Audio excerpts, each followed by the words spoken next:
Good evening and welcome to the news at 10.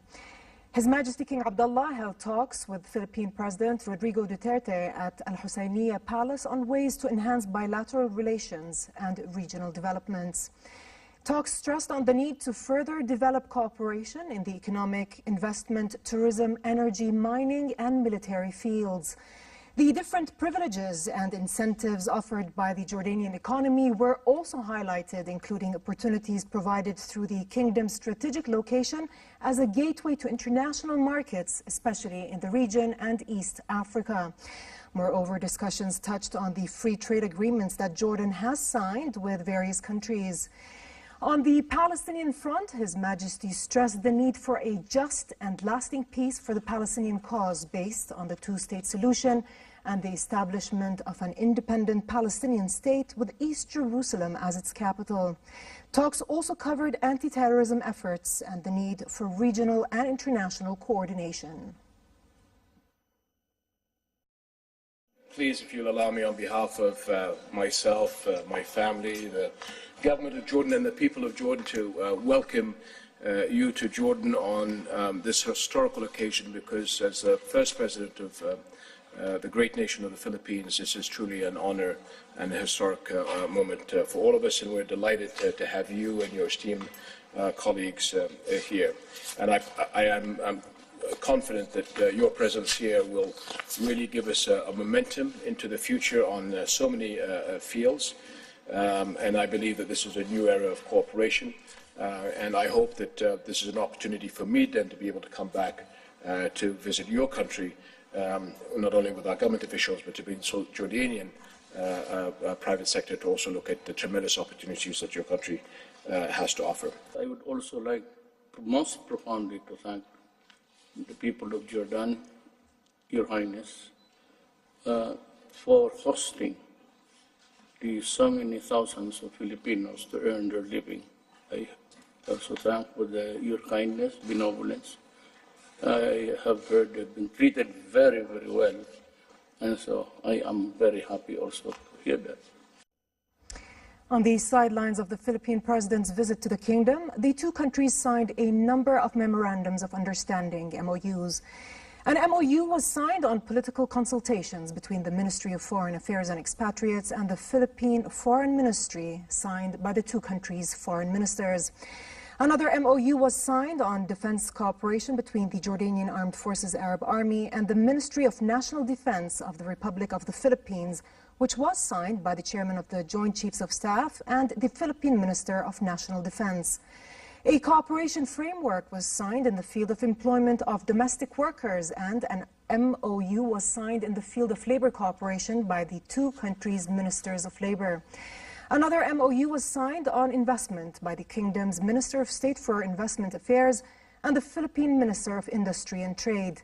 And an MOU was signed between the Jordan Maritime Authority, JMA, and the Philippine Maritime Industry Authority, which was signed by the JMA Director General and the Philippine Ambassador in Amman.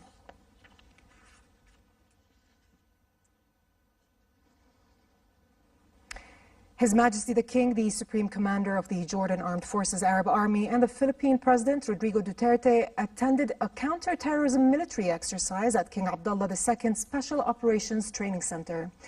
The drill, which was carried out by King Abdullah II Special Operations Unit, focused on a scenario responding to a terrorist group's occupation of a target on a village along the border. The drill involved reconnaissance operations and transfer of joint force between counter-terrorism elements and the Special Forces Group, field paramedics and helicopter snipers, among others. The drill reflected the accuracy and high skill of participants in purging terrorist targets.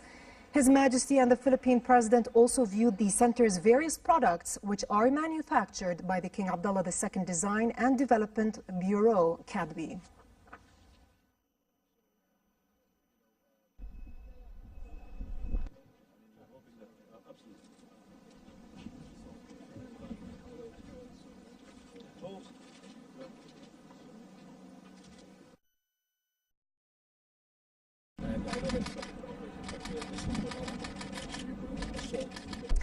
Prime Minister Omar Razaz visited the Civil Defense Directorate, CDD, with a number of local officials.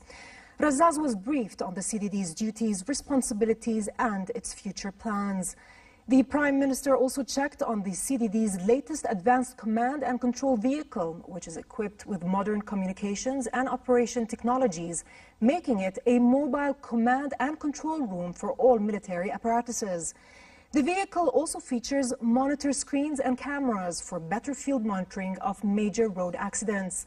Razaz praised the advanced level reached by the CDD personnel and congratulated them on winning the King Abdullah II Award for Excellence.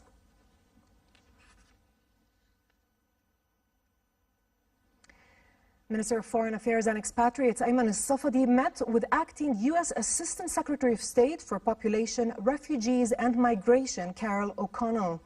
Safadi briefed the American diplomat on the burdens borne by Jordan in light of hosting 1.3 million Syrian refugees and stressed the need for the international community to continue shouldering its responsibilities towards refugees. The foreign minister added that the kingdom encourages the voluntary return of Syrian refugees to their homeland while affirming the need for a political solution to the Syrian crisis that guarantees the country's stability and unity and restores security for its people.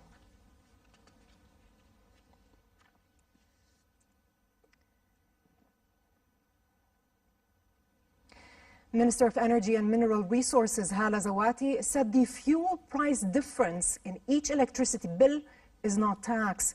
Zawati explained that the price differences are subject to the rise and fall of global liquefied natural gas (LNG) prices, which are linked to increases in crude oil prices.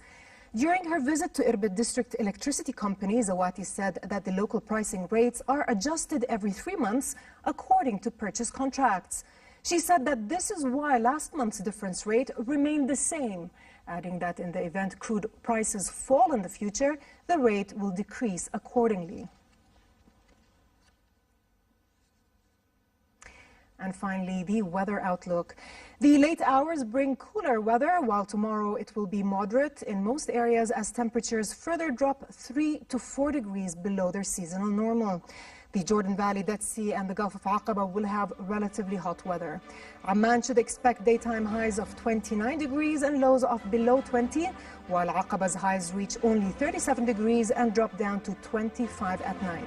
With this, we come to the end of tonight's news. I'm Dana Abusham. Thanks for watching and have a good night.